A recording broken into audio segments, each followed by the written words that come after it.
You will never flop me. And I never like I be a little cocky. You ain't never gonna stop me. Every time I come a nigga gotta set it, then I gotta go, and then I gotta get it, then I gotta flow, and then I gotta shut it. Any little thing a nigga think that he be doing, cause it doesn't matter, cause I'm gonna dead it. Then I'm gonna murder everything and anything about a boom, about a thing. I gotta do a lot of things to make it clear to a couple niggas that I always win, and then I gotta get it again and again and again. And I be doing it to death, and now I move a little. Ah, the Chris Vector. The perfect tool for when you just wanna go. That's right, we're talking about the Pocket Cacao 8's Avenger 30mm rotary cannon famously mounted on the A10 Thunderbolt II, commonly known as the Warthog. This time it's only firing 9mm at just above 1000 RPM though, sadly. Anyways, this thing is a laser with the right attachments. Here are some clips to prove it.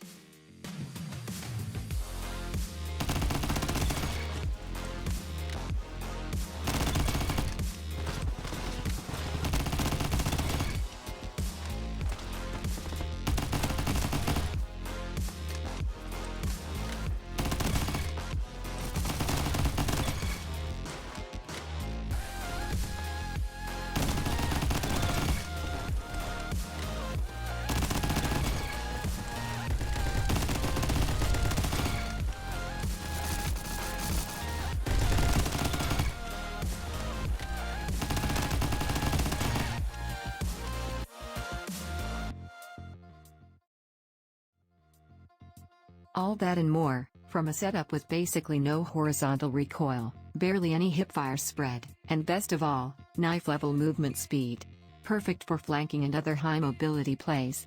Not to mention the very constant and controllable vertical recoil, which once you get used to it, allows you to deal reliable damage at even long range. Hell, I've managed to outsnipe snipers with this thing. Might I remind you, that that's not something a steady stream of 9mm parabellum bullets should be able to do. Of course, with the low damage of individual bullets, the number of hits to kill at long range is around 10 or so, but given good accuracy, this thing can still turn enemies all the way over there into Swiss cheese. Moving on, you may be thinking that the small mag size is gonna end up being a problem. Well, that's the thing. Just run. You don't have 105 movement speed for nothing. Go and use it to be as hard to hit as possible. I've had multiple times where just dodging bullets has allowed me to reload in the middle of the fight only to tear them to shreds when my mag is ready again. But enough of me rambling about how I think the Chris Vector is the best thing to happen to bad business since someone realized you can cook bread twice. Let's get onto the setup itself, and why this is the superior morning melee firearm.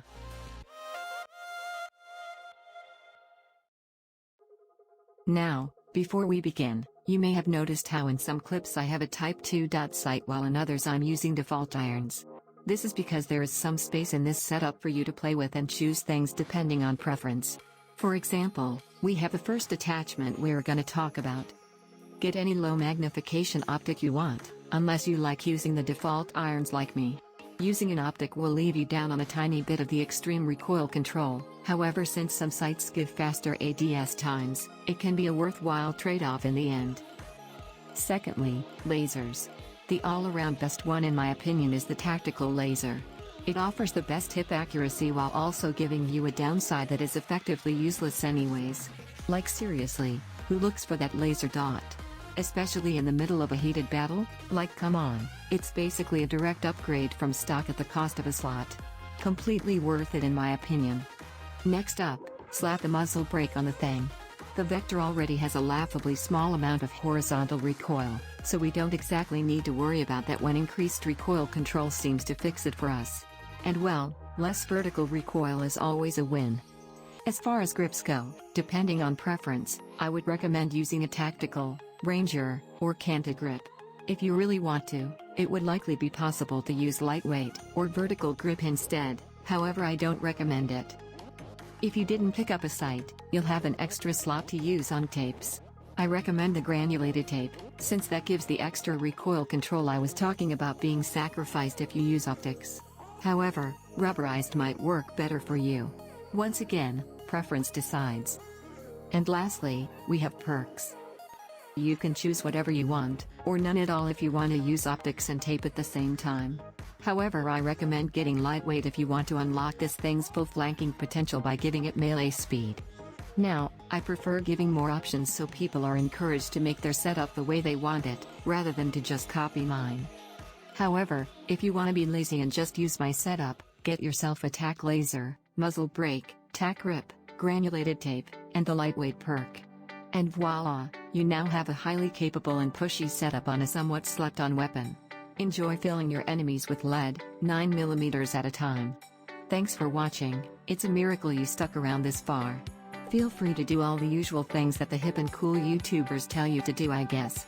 And don't forget to join me next time when we find out what happens when you roleplay as Caustic from Apex Legends in this game. Anyways, peace out gamers.